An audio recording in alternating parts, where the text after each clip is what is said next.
Greetings and salutations. I'm Mr. R, a Warforged Skycoach driver in the employ of a wonderful group of adventurers. When I'm not earning a modest living here in the City of Towers, I find myself catching up on podcasts like the one you're currently listening to, the Dragon Between podcast, a 5th edition Dungeons & Dragons campaign set in the Eberron pulp fantasy setting by Keith Baker. New episodes are recorded every Sunday and released on the following week. Don't forget to subscribe to the YouTube channel for clips and future episodes. Follow us on Facebook and Twitter for updates and news on the podcast. Thank you for supporting the podcast, and now on with the show! Whoa! Sassafras, that's a good girl! When the characters last met, Byron and Nicholas encountered a bronze dragon out in the harbor. The draconic beast greeted Byron and Nicholas warmly and identified itself as Zell. Then asked the group if they were headed out into the mouth of the river. After some pleasantries and reunification with Siegfried and Czar, who stood nearby on the docks, the characters accepted a task from the dragon in exchange for an unopened chest found in an old sunken shipwreck upon delivery of the information it had requested. The characters then bid the dragon farewell and continued out into the river, following their companions within the other watercraft. The dinner party made their way onto the sailing vessel known as the Eyecatcher and were greeted by the crew. They were then led into the captain's cabin where the master of the Sea Maiden's Fair, Zardos Zord, greeted them. The gentleman greeted each of them one by one and asked probing questions. Back at the rowboat, the characters had a harrowing encounter with some hungry sharks which ended in their vessel being destroyed by a much larger shark. The characters steeled themselves and then began swimming towards their destination. Back within the captain's cabin, Zord continued his questions, learning a bit from each of the attendees. After some more tense questioning, the noblewoman in attendance was bade farewell and exited the cabin with her vassal in tow, heading back to shore. Zardos continued his questioning of the group to further find out their intentions on his vessel, before leaving the group alone with his nimble-right attendant, promising to return. The rest of the group swam towards the Eyecatcher, attempting to scale the aft section of the ship. Siegfried and Zara, however, lost their grip and fell back into the brackish water, drawing the attention of the crew. The duo were pulled onto the main deck and then ushered quickly into a small chamber at one of the lower decks. Locked inside. Back in the captain's cabin, Byron had snuck into the cabin through one of the back windows and hid behind a series of curtains, waiting for the possibility of escalation as Nicholas clung to the aft of the ship.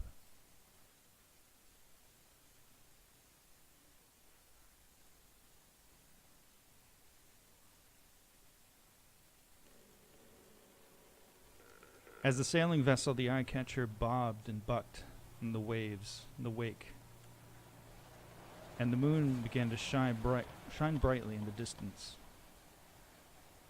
creating a layer of crystalline light that reflected off of the surface of the undulating brackish waters. Nicholas Highhill clung to the edges and the sides of underneath of the aft section of the captain's cabin, the rear of the vessel.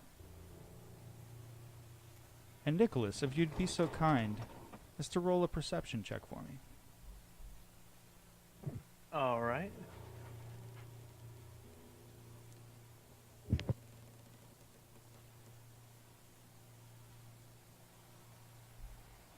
That's an 8.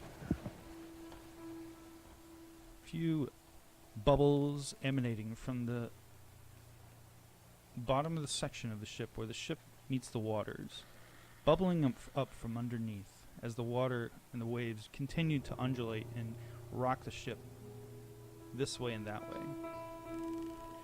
And I have a question for you, Nicholas. How are you clinging to the edge of the ship? How are you holding on to it? Is there... I mean, I assume there's something to hold on to, or I wouldn't be holding on. There's a very narrow ledge that you're currently pressed up against, which you have been pressed up against ever since Byron crawled through the window and disappeared into the cabin. Okay. And as it's been rocking this way and that way, you found yourself nearly losing your grip a few times, but you still continued to hold on to the the edge of the ship, sort of hugging it, as if you're hugging the ship. And just above you, you can see the edge of the overhang from where the very rear of the aft section, where the 4 windows, the large bay windows, are located. And you can still see the light from the ever-bright lanterns within the cabin, which are being filtered and emanating from the windows. Is there anywhere I can tie a rope to? Unfortunately, just a cursory glance, you don't really see anything. You don't see any rigging or hooks of any sort in this part of it.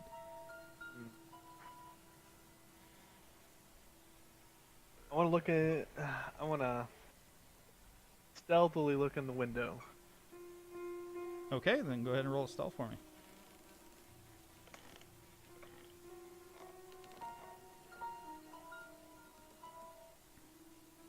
$24. Okay. Nicholas, as you stare into the windows, one of the open windows without a curtain, one of the ones in the middle, immediately looking to your left, you see a row of curtains, which are just sort of sprawled out in a diagonal layout on one side of the cabin. And the cabin itself is kind of cramped because there's a table in the cabin. And seated at the table, you can see immediately directly across from you, you can see Brunhild wearing a dress. And you can see next to her on either side of the table, you see Zito by himself on one side and Samaya and Linda on the other. And standing immediately in front of a long banquet table, which is below the windows, you can see this strange mechanical construct, which is standing at attention right next to the curtains. And just sort of staring straight ahead, scanning the room. Is the window still open? The window is closed. You remember the soft click of the window being closed not too long after Byron had crawled inside the chamber. And you do not see Byron within the room. Okay. Can I... is there a place where the curtains cover up the windows? Yes, but it's sort of tied up with a little bit of fabric so that it's covering, but it's only covering just like the upper portions of the far left and far right window frame. The rest of it is is pulled all the way open so that the light from within the chamber is filtered through the windows out towards the river. Can I sneak in the window and hide behind the curtain? You can certainly try. Alright, I'm gonna try to get in the room as well. Before you do that, as you're looking through the windows, you catch a quick glance on the windowsill. You see several spiders crawling along the windowsill.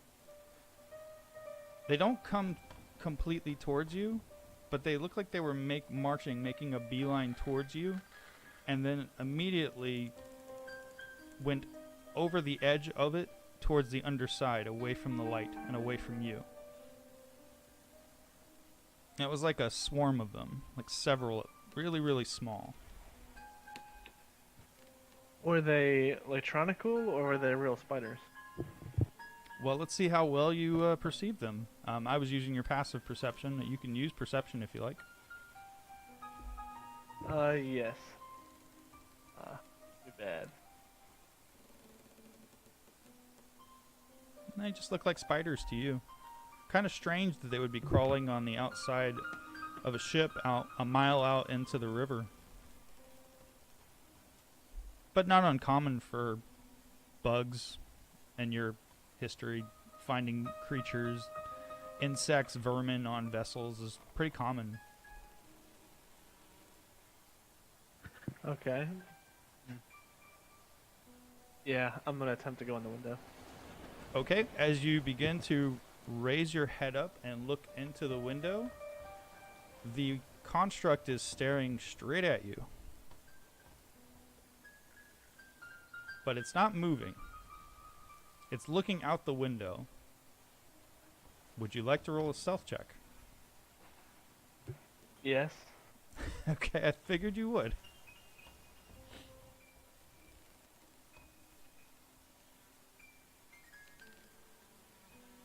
All right.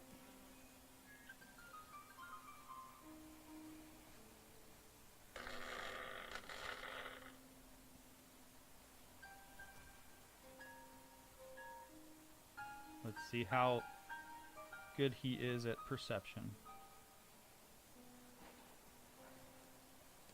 He's not very good at perception.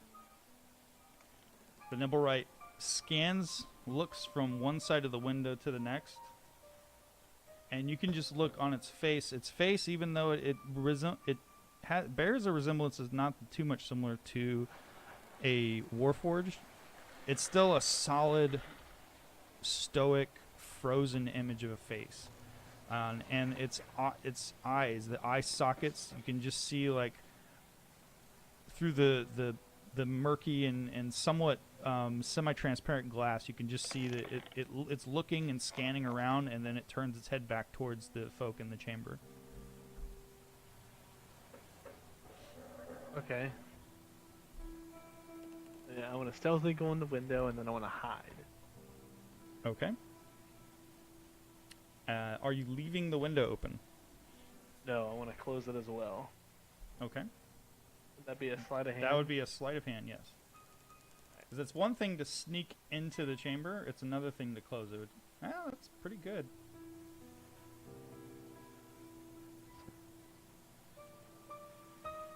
And then hide? Would it be another roll for hide? Yeah, he's not seeing nothing tonight. Yeah, it would be another stealth check as you transition into the curtains. Alright. Uh-oh. That would be a 10. That would be a 10. Yep. So, as you are passing through the curtain, you catch one edge of the curtain and tear it down. There is a series of 4 curtains, and you've now torn this one around. And as you do so, you sort of stiffen and begin to turn around and look, and the Nimblewright is staring straight at you, and its hand goes immediately to its rapier. Roll for initiative. Dear Lord, what's happened?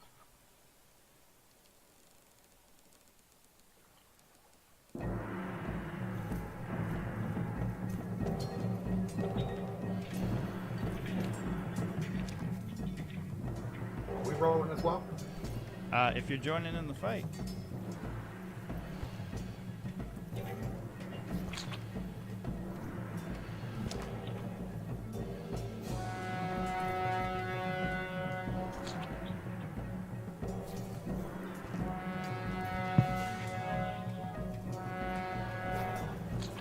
Are the rest of us at the table rolling as well, or can we play? Yes, you may all roll for initiative. Well, it had to end sometime. Right. I was making Alright.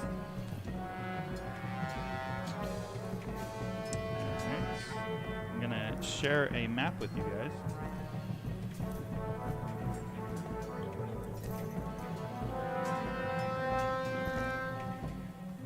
Which I'm only going to share with a few of you because Zara and Siegfried aren't here.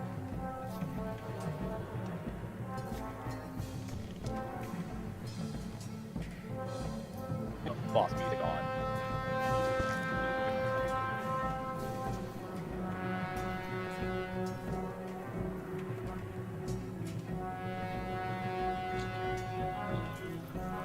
Hopefully in the future they'll change it to where you can choose who to share it with individually instead of having to drag and drop it onto your character portraits.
Zito, would you like to roll initiative?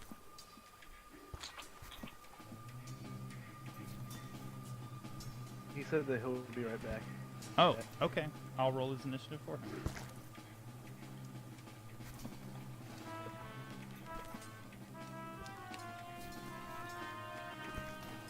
It'd be embarrassing if he rolled like a 20 right now. Nope, he rolled a 1.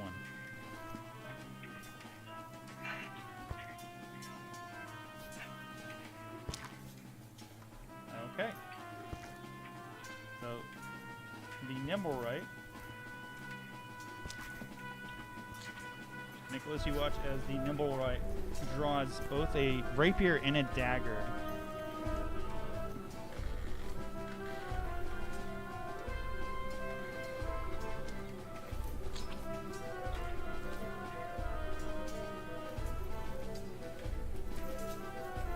And hits you with its first attack with its rapier. It strikes out, stabs at you in your shoulder.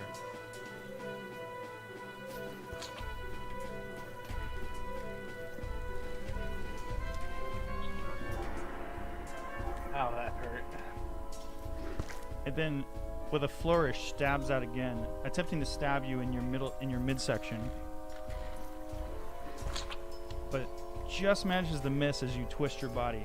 And then with its second hand, it deftly pulls one of its daggers from its side and attempts to stab at you with his dagger. The dagger you just manage to duck out of the way of the dagger as it stabs out at you.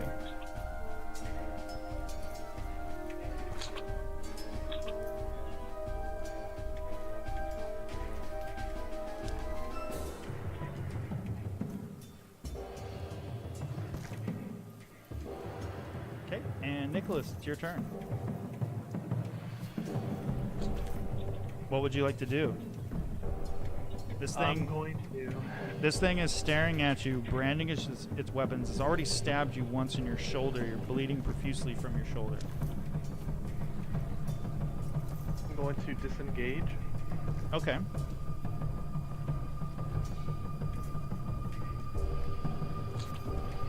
Right there. Okay. You hop, skip, and jump over the table and then past your friends, passing by Zito into the far corner. Can I pull out my crossbow? That'll be part of your action. You can drop whatever you are currently holding. You can draw a weapon. Okay, yeah, I wasn't really holding anything because I was hanging on the ship. Okay. And then, is that my action to grab my crossbow? It's part of your action to fire it. Okay. That is a miss, unfortunately. Your bolt goes wide.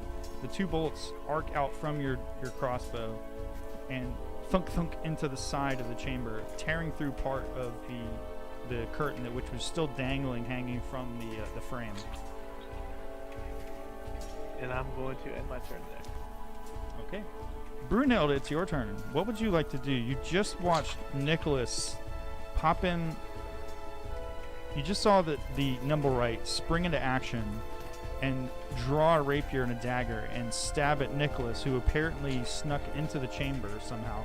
And then he scrambled past the creature towards the table section where you are currently, and is now ducked down next to you. I'm gonna try to throw a hand axe at him. Well, you could, but unfortunately you're not armed at the moment. Well, I'm gonna try to go over there and punch him in the face. Okay.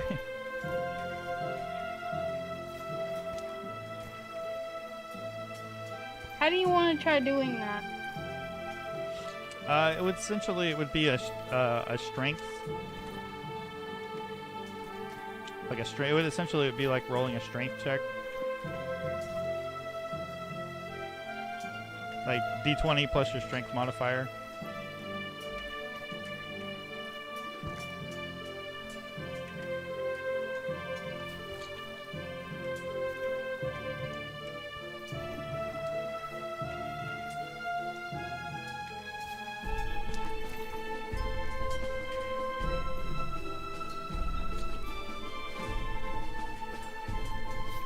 So you wish to go up to the creature? Yeah. Okay. So we'll go ahead. Do you want to move next to Linda, or do you want to move next to Samael to hit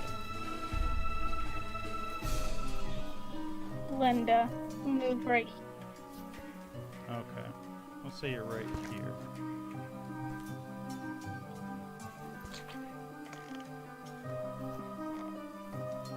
Unfortunately, that was a miss. Brunel, as you stumbled over the table, clambering over to get towards this creature that just attacked your friend Nicholas, the dress, it's just the billowing layers of your dress just seem to get in your way, and you're unable to connect with your punch. Oh well. Does that complete your turn?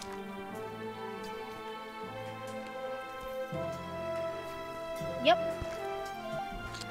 Byron, it is your turn. I'm done. Oh, you're gonna do anything? Okay. Nope. I hold my action. Linda is going to recoil in flame and fear and yell and say, "Stop! What is going on here? What's all this fighting all of a sudden?" And she is also going to hold her action. Samael, what would you like to do? Can I reach him from where I'm at? I would say you'd have to make a little stutter step to get to him. Like that?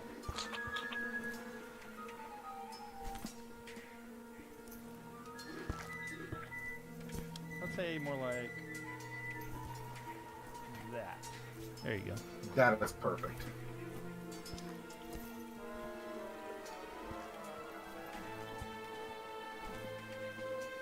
All right, and I am going to smite him with the Keeper's Fang. Okay. Unfortunately, that is a miss. A 7.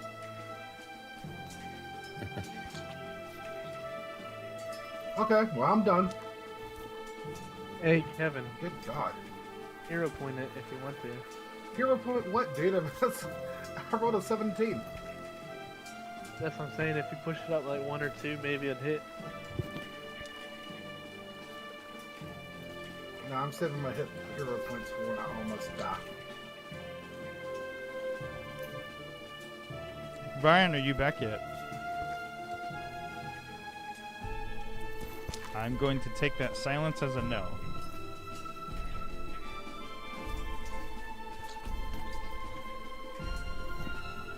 Well, I will say for haha is that Ryan is going to...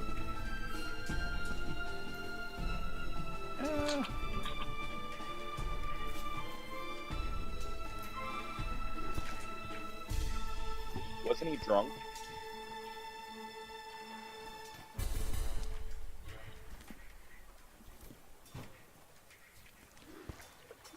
Let's say, yeah, he's holding his action because he's currently sploshed underneath the table.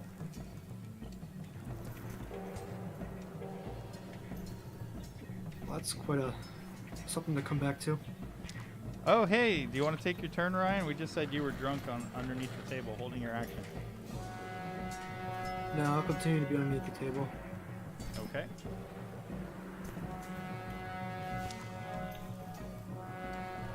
On the Nimblewright's turn, so seeing now that the rest of you has stood up and attempted to attack you, the Nimblewright is going to first attempt to stab Brunhild.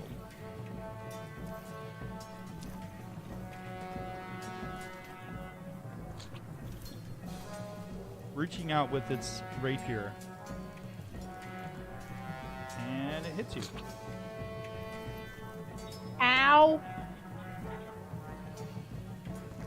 Catches you right in the side of your chest, right where your clavicle meets the neck. Right above or right below the clavicle, I should say. I don't like dresses anymore. It then pulls its rapier back in quick succession, attempts to stab at you again.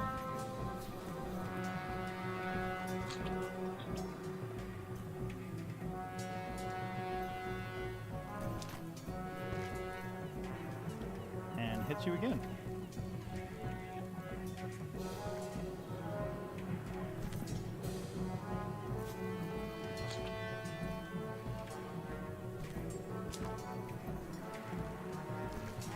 And after successfully stabbing you, peppering you with little puncture wounds from its rapier, with its other hand it turns and arcs out and stabs it.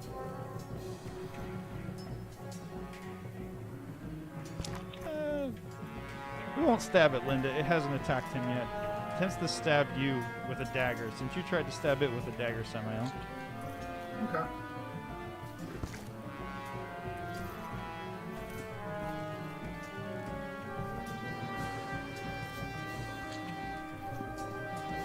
And that is a natural 1 on its attack. And I will say, because it turned its attention away from you, Brunhild, you can get an opportunity attack against it. Yes. If you wish to. I'm gonna try to punch it again. Go for it. Unfortunately, that is a miss.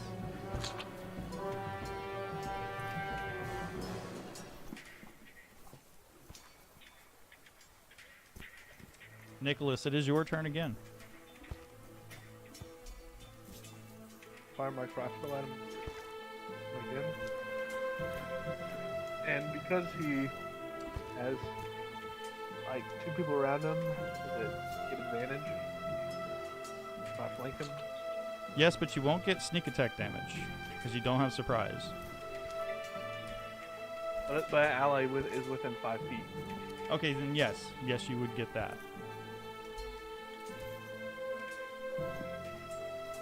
And that is a miss. Once again, after loading your 2 bolts into your crossbow and firing at the creature, thunk, thunk, one of them hits one of the decanters sitting on the table, and the other one tears through a bit of Brunhild's dress as she is razzling and attempting to punch this thing in the face.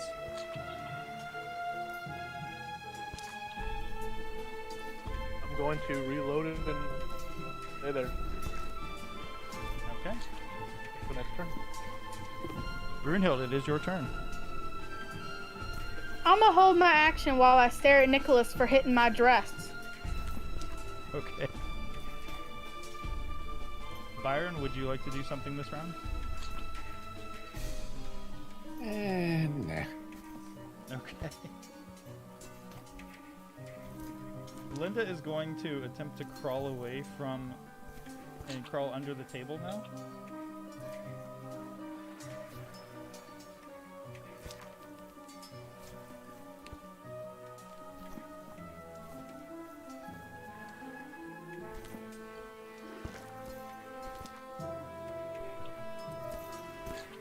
And when she pops up on the other side of the table,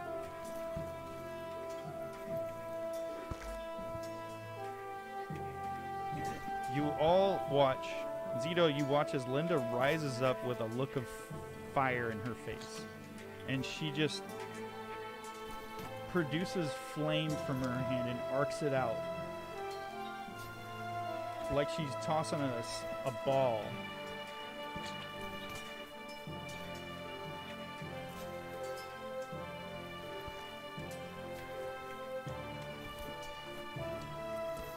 And you just watch as this bit of fire just explodes, burning away part of the Nimblewright's tunic, revealing the bronze and metal and stone underneath. And then with sort of like her fierce look on her face sort of melts and evaporates immediately, and she goes, oh! And she starts to sort of press against the side of the cabin as the Nimblewright shifts its attention from the diminutive form of Brunhild, turning away from Samael and looking out towards Linda with murderous intent. And Samael, it's your turn. Never turn your back to an opponent. Brunhild, now! And we're going to attempt to throw him out the window. Okay, you can make a strength athletics check to grab a hold of him. Oh, Contested against his. Let's see if he can contest.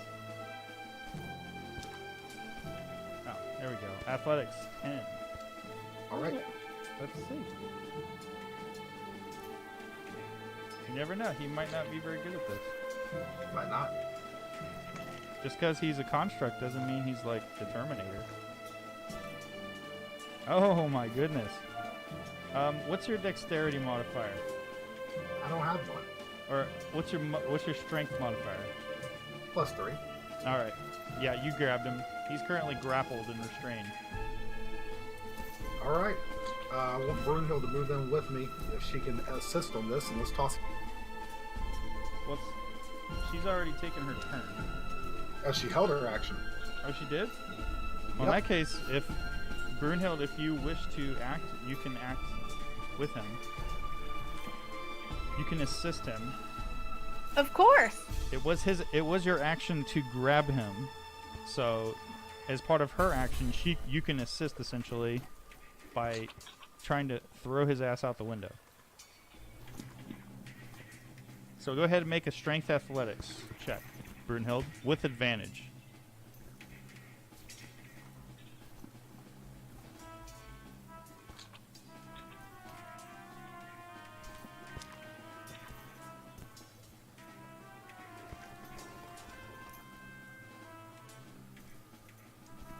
Okay. Lift up the Nimblewright and hurl his ass out the window, shattering one of the other windows as its metal and wooden form clatters and bashes against the rear section, the 4 panes of glass. The sound of the glass shattering is deafening within this chamber as the creature goes tumbling out and is going to attempt to continue to hold on to one of you. Let's see. It'll attempt to continue to hold on to Samael as you do. So we'll do a. You can either use a strength athletics or an acrobatics check to escape from this. Samael. He did not let go. You are going with him. I went with him. You went with him out the window. Oh no. Good thing I'm not wearing armor. Whoops. You all watch in horror as the Nimblewright and Samael go tumbling out the window into the water, into the briny water. He's mechanical, right? He is. When we hit the water, I'm gonna storm stalk his ass. Well, it's not your turn yet. I mean, It's Zito's turn, technically.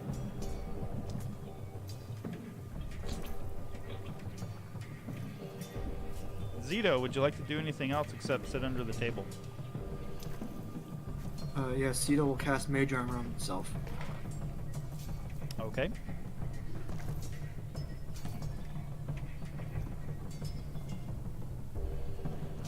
And that'll be his turn. All right. On the Nimblewright's turn.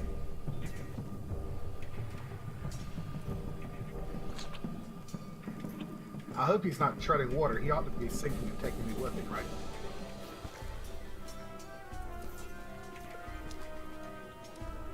Well, essentially, it's not like he's, in terms of, like, the mechanics of swimming, like, he can still swim. He's not sinking like a stone.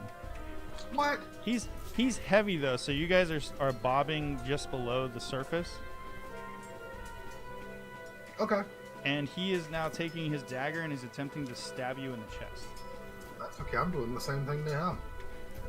Are you still grappling him? Or did you let go? Because he would... I'm grappling him. I was going to say, if you assisted to throw him out the window, he's essentially would have been grappling you. Yeah. Well, so we'll say that you're both grappling each other.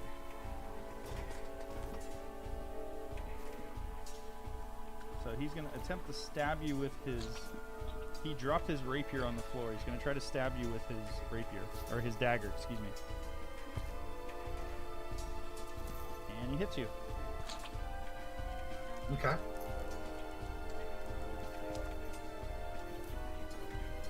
all you see right now is just a flash of motion, and now the murky water from your dark vision, all you just see is just shadows in front of you, and this thing right in your face as it stabs you with its dagger. And it attempts to stab you again. Because he has 3 attacks.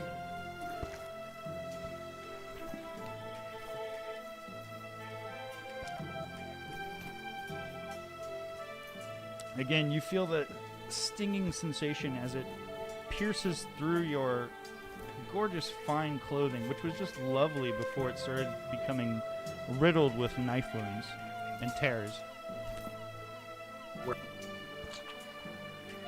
Oh, that was almost a crit. And he If misses I'm you. still wearing those clothes, I would argue that I'm still lovely. What's that? If those clothes are still attached to my body, I would argue that they are still quite lovely. Everything is lovely, regardless of its shape on Samael's body. Exactly. And it looks like the nimble right now is attempting to choke the life out of you, or it looks like it's getting ready to reach out with its arms and choke the life out of you. Okay. And Nicholas, it is your turn. You watch your friend go tumbling out the window with the nimble right in tow. And if you guys are sending me messages, I will not be able to read them as I'm focusing on this combat. Shoot. Is there anything I see that is there the door right by me? There's a door immediately to your right, correct? Is there anything I see in the near vicinity that I can make that door, bar that door closed? There's chairs. There's also a lock on the inside of the door handle. I want to lock the door. Okay. As Put a chair in that's front of it. essentially, I would say putting the chair under it and locking it will be your action. Okay, and then I'm gonna move towards the window. Okay. Is that the end of your turn?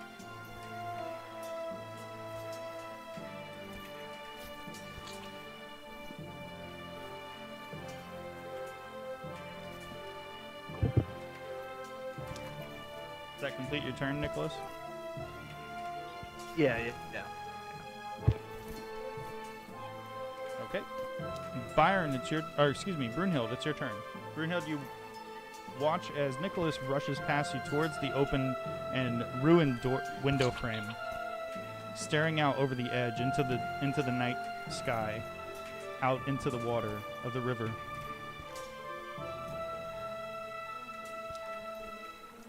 You say he dropped that rapier before, right?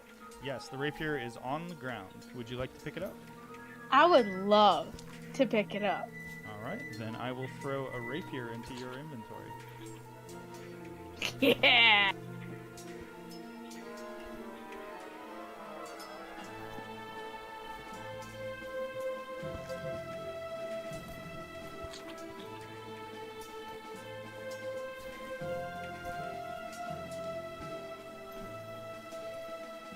And other than that, I'm not gonna do anything else.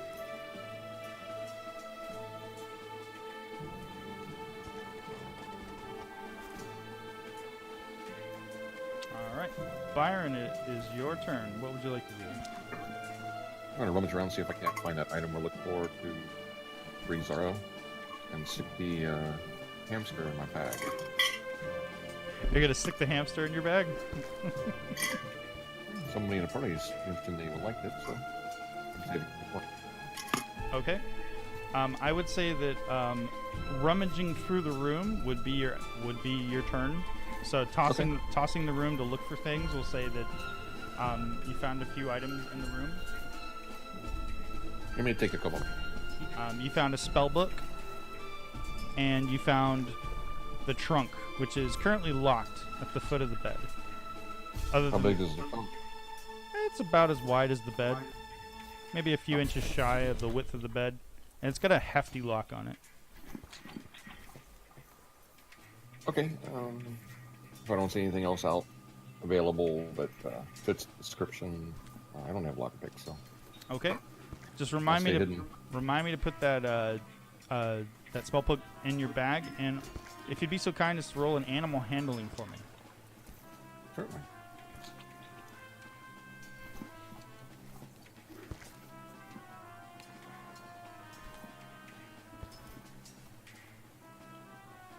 Okay.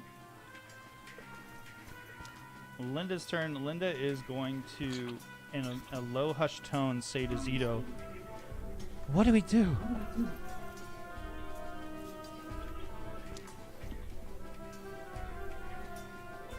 Surely they will have heard that. Well, let's hope so. I didn't pick this rapier up for nothing. Just stay hidden. We'll be alright.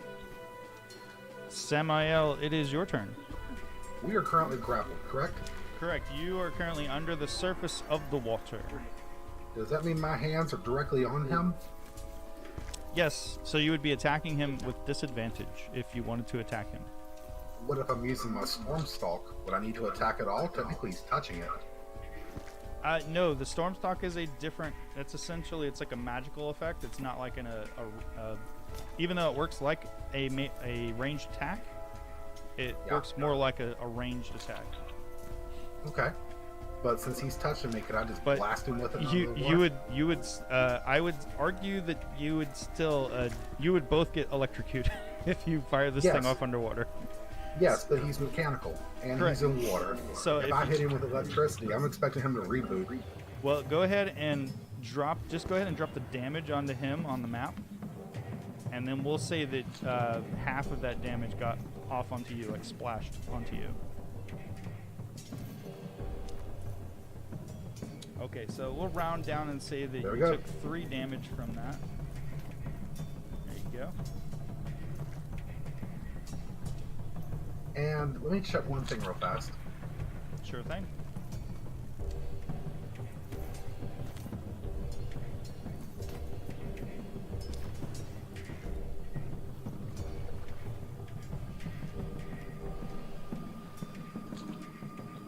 While you're checking on that one thing, do you want to end your turn?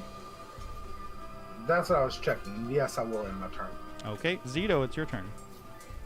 A frantic, wide-eyed Linda is staring at you, sort of crouched behind the table, and blinking your eyes a few times. It felt like you saw 3 of her, now 2, and now 1. Just stay back right now. And Zito is going to go over to this banquet table, and he's going to start taking the tablecloth off of it. Okay, the tablecloth is about 6 times the size of you. So how are you pulling it off? You just pulling it off onto the floor? Tossing the side over the edge of the ship. Oh, okay, so you're trying to make a makeshift rope. Yes, I am. Okay. We'll say that took your action to turn that tablecloth into a makeshift rope. Part of that.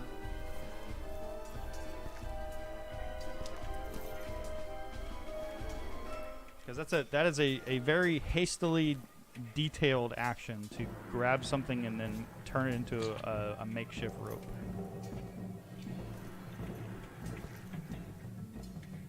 I was picturing more. He's not actually doing like the binding or anything. He's just tossing the sides over the edge, not making it into an actual rope. Okay, so you're just tossing the sheet out the window. Yes. Okay, so we'll say that for the rest of your movement, you move next to Nicholas.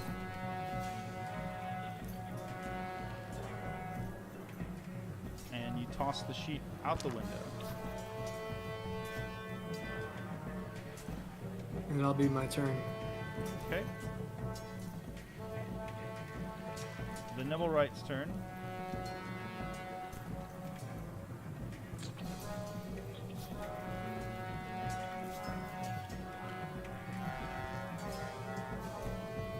It is going to attempt to break away from you, Samael.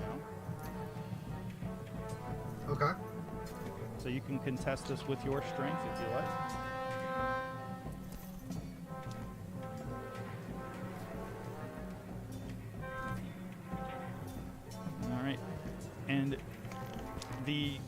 creature elbows you in the throat. It doesn't cause any damage, but it's just enough of a shock.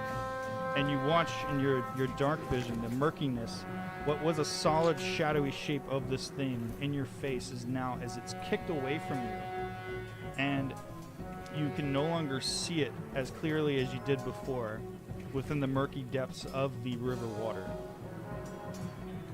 Can I see it at all? You can just make out a shape as it appears to be swimming away from you.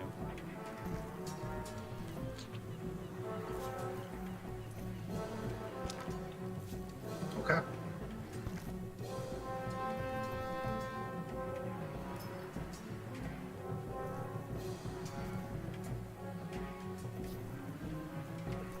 And Nicholas, it is your turn, I believe. Look over at Zito, making a makeshift rope, and I pull out my bag of holding, and I pull out a 50-foot rope, and I kind of. Is there anywhere to tie it to? In the room? There is a support beam, actually, against the far wall behind you. Okay, I want to tie it to that support beam, Okay. and grab the rope and jump out with the rope in the water. Okay, make an acrobatics check. Ooh, I'm good at it. Actually, no, I'm sorry. Make a strength check. Strength athletics check, because it's a totally different process to hold on to something Okay. versus, you know. Ooh. That's actually not bad. So you very definitely hold onto the rope as you hurl yourself out of the window down towards the water. And you sploosh into the water next to Samael.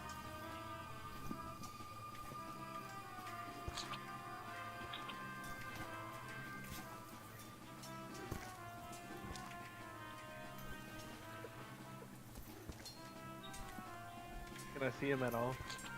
Can you see Samael? You see a dark mass shape with your dark vision, bobbing in the water. You see a mass beneath you, and you can just barely see a dark mass in the water below you, just in front of you. Can I make out? Is it the Numorite or is it Samael? You're not sure, but you can make a perception check. We'll say that's part of your free action that you get every round. You can make out the outfit that Samael was wearing. As his arms are splashing up just above the fingertips, just above the surface of the water, you can see that it is indeed your companion, Samael. I'm going to reach out towards him and end my turn. Okay. On Brunhild's turn, what would you like to do, Brunhild?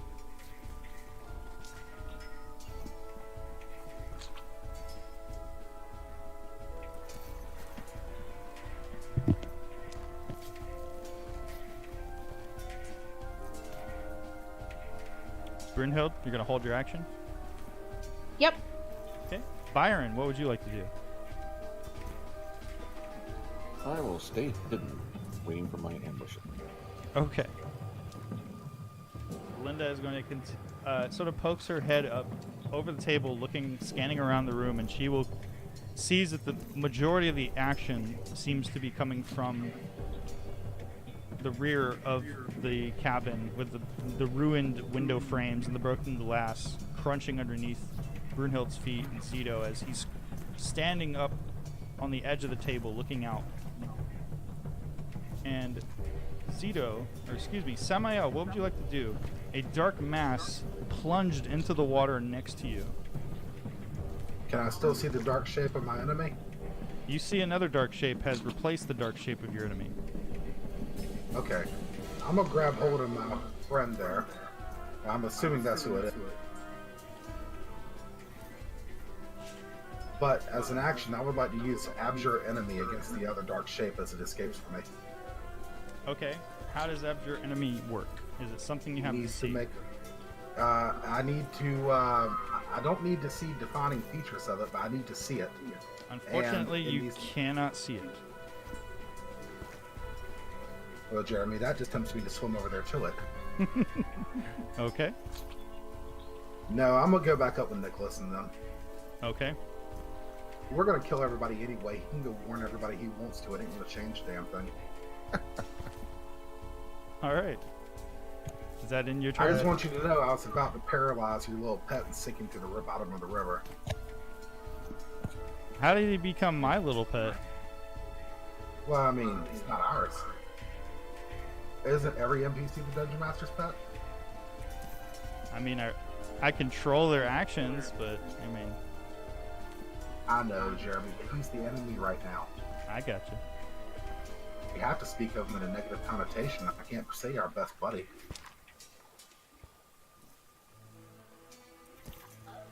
Ooh, it changed to purple. Yeah, I threw a Is that little purple or blue? mood lighting in there for you. I like that. So, what are you Well- doing, Samael? Are you climbing up the rope? Yeah, I've got my foot currently on Nicholas's face as I'm pushing back up onto the rope. Okay. I would say that you could totally make it into the chamber with your movement. All right, I'm just gonna tell everybody from me. You just want to make your way up the rope. Let's say, go ahead and make an athletics check to see if you fall and squash Nicholas. Just for ha-has.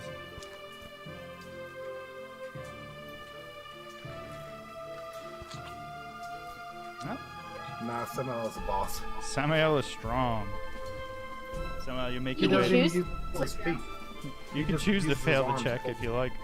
You could just let go of the rope. Not this time, no. Cannonball!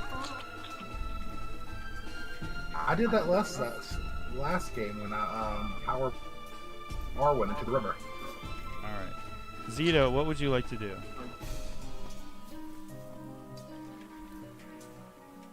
You watch as Samael makes his way hastily through the broken window frame into the captain's cabin.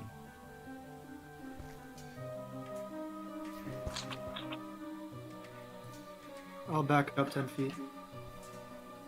Alright, I'll say that Samael's in the captain's cabin now.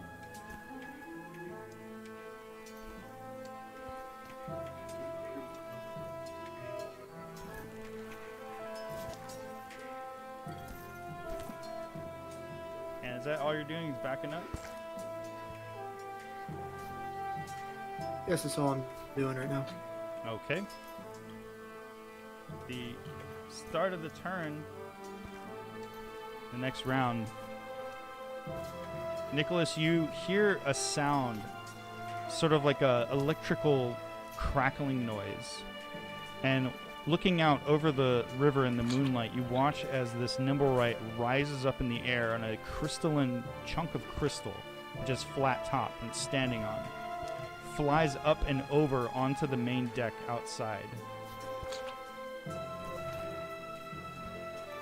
And Zito and Linda hear the sound of someone pounding on the cabin door.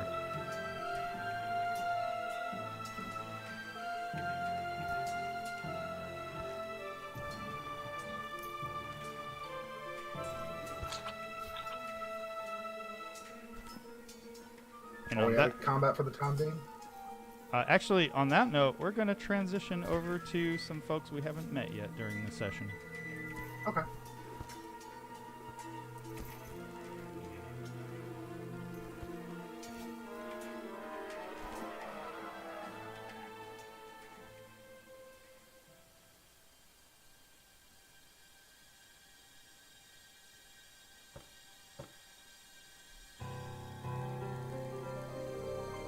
Within the narrow, 10-foot wide chamber,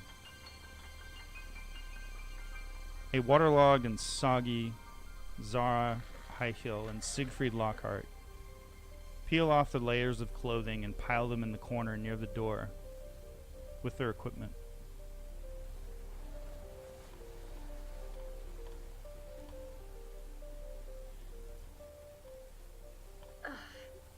Siegfried, I'm sorry, that didn't go. You know, sometimes sorries aren't enough in this world. I get that. I've been on the battlefield and I've seen people, killed people, I understand that, but... What is your trouble with me? What is your trouble with the team? You seem so... I don't know, angry. My trouble is, unlike all of you, from what it seems, I did not train necessarily to fight. I didn't train to hurt. I did not train to blatantly lie at everything. I trained to try to peacefully deter people. I trained to use words and actions to not provoke a fight. After what happened to me, I am well aware there are different personalities of me. And yes, sometimes I can be a bit hostile, but try my hardest to be a good person, to do the right choices, and to protect everyone around me, whether they be a friend or an enemy. Sometimes force is needed, other times words. But when everyone that I'm around, that I'm trying to protect, keeps on provoking everyone we run into almost, it becomes very, very hard. And every time that happens, memories I don't want to remember, memories that these personalities shield me from, come back piece by piece. Is that what happened to you during the morning? Was that what it was called?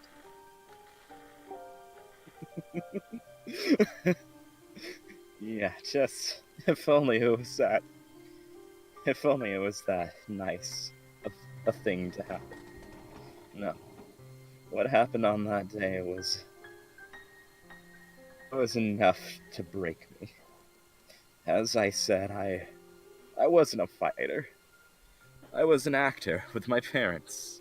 Entertaining! Fun! Raising morale of the troops in the never-ending war, as it seemed. Until it vanished. Just a giant white spark. My parents at the time were a bit too close to the border, and with that flash, they were gone too.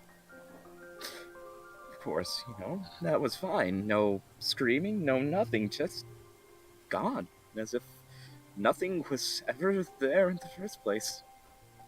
The horror came when all those soldiers ran in. That dreadful mist blocked everything. Screams of horror and the clashing of metal. Sounds that are embedded in my head. Things I could not prevent. From that point is when I promised I would not let it happen again. But that was all lost. And the days I spent wandering trying to re-piece my mind. You don't just forget seeing